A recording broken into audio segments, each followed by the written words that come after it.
The psychology of staying ahead means you're always pushing every single day, and that's how Formula One teams move forward.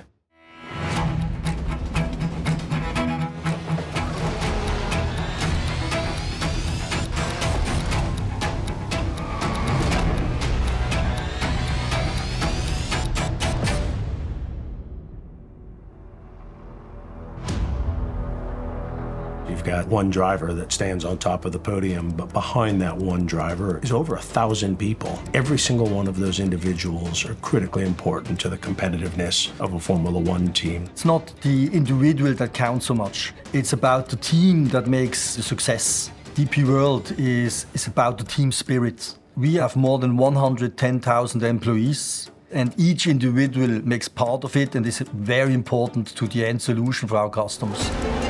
We're all about risk versus reward. Just as a Formula One driver is every time they need to consider making a pass. And so you need to have a culture that knows when it's sensible to take a risk, what the reward is. Then if you get it wrong, putting your hand up, learning from that mistake. Courage means that you take risks. From mistakes, you learn a heck of a lot more than you do from successes. This company encourages you not to take silly risks, but risks where you think you can be successful. And if it doesn't work out, there isn't a blame culture. Okay, you've learned from that. How can you take that learning onto the next phase of trying to be successful? Those marginal gains, when they create something new on the car that gets them ahead of their competitor, is minuscule.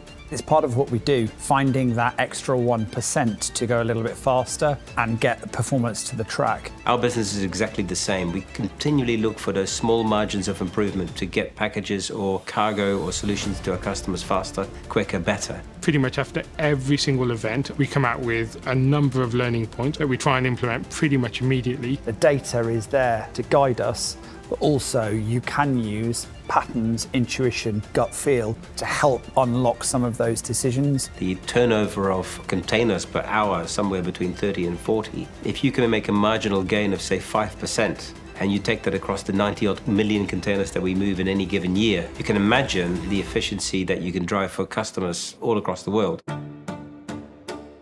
It's very important that you know where you're trying to go. It's a quest to winning the World Championship, but then you have to set incremental goals and kind of compartmentalize. If this is where we want to be in 5 years, where do we need to be in year 1, year 2, year 3, year 4? They're kind of planning the season, looking ahead. They bring a group of highly trained experts together. Then at the individual race, they have to take decisions in seconds. We're not just bothered with the here and now. How do we get cargo from factory floor to customer door today? When we build ports, those pieces of infrastructure will be here for 30, 40, 50 years in some cases. At McLaren, they'll be saying exactly the same thing. It's not just about winning the championship this year. You need to keep half an eye on what happens in the future.